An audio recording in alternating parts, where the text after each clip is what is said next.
আসসালামু আলাইকুম। ওয়েলকাম জানাই শিউলিস কুকিংয়ে সবাইকে। কেমন আছেন সবাই?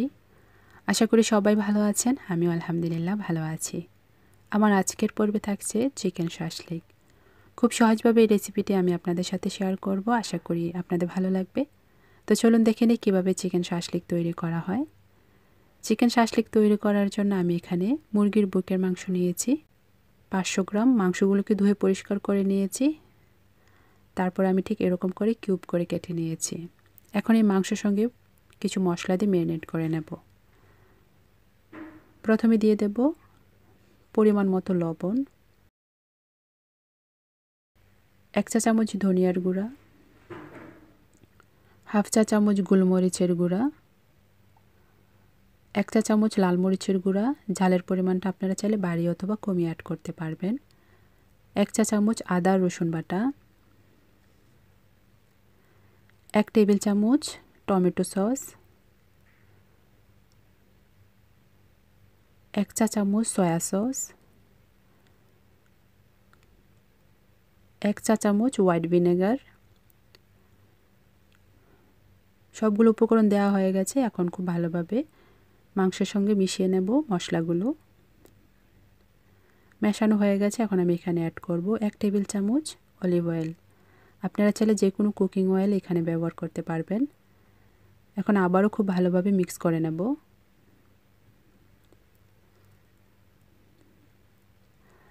মেশানো হয়ে গেছে। এখন এই মাংসগুলোকে একটি প্লাস্টিক র্যাপিং দিয়ে র্যাপিং করে রেস্টে রেখে দেব 30 মিনিট। ফিরে আসলাম 30 মিনিট পর। এখন বাটির মুখটা খুলে নেব। আমি এখানে 3 ধরনের ক্যাপসিকাম কুচি নিয়েছি, আর সবগুলো ক্যাপসিকাম কুচি আমি 1/3 কাপ করে নিয়েছি। এখন এই মাংসের সঙ্গে দিয়ে দেব। আর নিয়েছি পেঁয়াজ কুচি। পেঁয়াজগুলোকে আমি কিউব করে কেটে পাপড়িগুলো খুলে নিয়েছি। এখন এই সবগুলো একসঙ্গে মাংসের সাথে খুব ভালোভাবে মিশিয়ে নেব।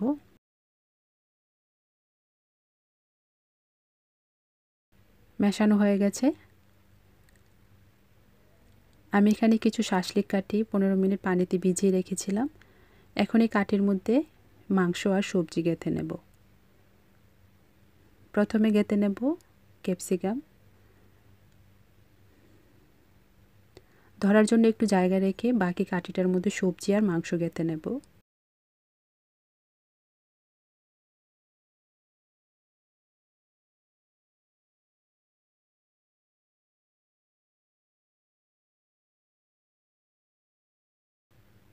আপনারা আপনাদের পছন্দ মতো কাঠের মধ্যে মাংস আর সবজি গেঁথে নিতে পারবেন।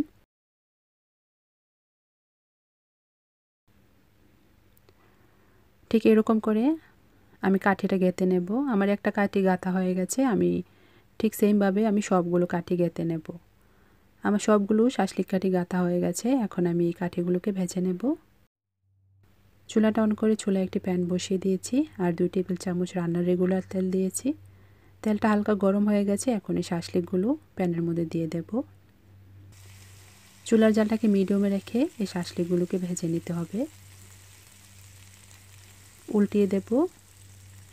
10 থেকে 12 মিনিটের মধ্যে শাশলিকগুলো ভাজা হয়ে যাবে। উল্টে উল্টে আমি শাশলিকগুলো ভেজে নিয়েছি। আমার শাশলিকগুলো ভাজা হয়ে গেছে। এখন আমি প্যান থেকে তুলে পরিবেশন করে নেব। আমি একটি প্লেটে পরিবেশন করে নিচ্ছি। তো তৈরি হয়ে গেল অল্প সময়ে চিকেন শাশলিক। আশা করি আপনাদের ভালো লেগেছে। ভিডিও ভালো লাগলে একটি লাইক দিবেন আর চ্যানেলটিকে সাবস্ক্রাইব করে চ্যানেলটির পাশে থাকবেন। আর আগে থেকে যারা আমার চ্যানেলের পাশে আছেন তাদেরকে জানাই অসংখ্য অসংখ্য ধন্যবাদ। আশা করি সবসময় আমার চ্যানেলের পাশেই থাকবেন। আমি একটা শাশলিক ভেঙে দেখাচ্ছি কেমন হয়েছে। শাশলিকের ভেতরটা, মাংসটা কতটা সফট হয়েছে দেখুন। দেখুন কতটা সফট হয়েছে। তো সবাই অনেক ভালো থাকবেন। দেখা হবে নতুন কোনো পর্বে। আল্লাহ হাফেজ।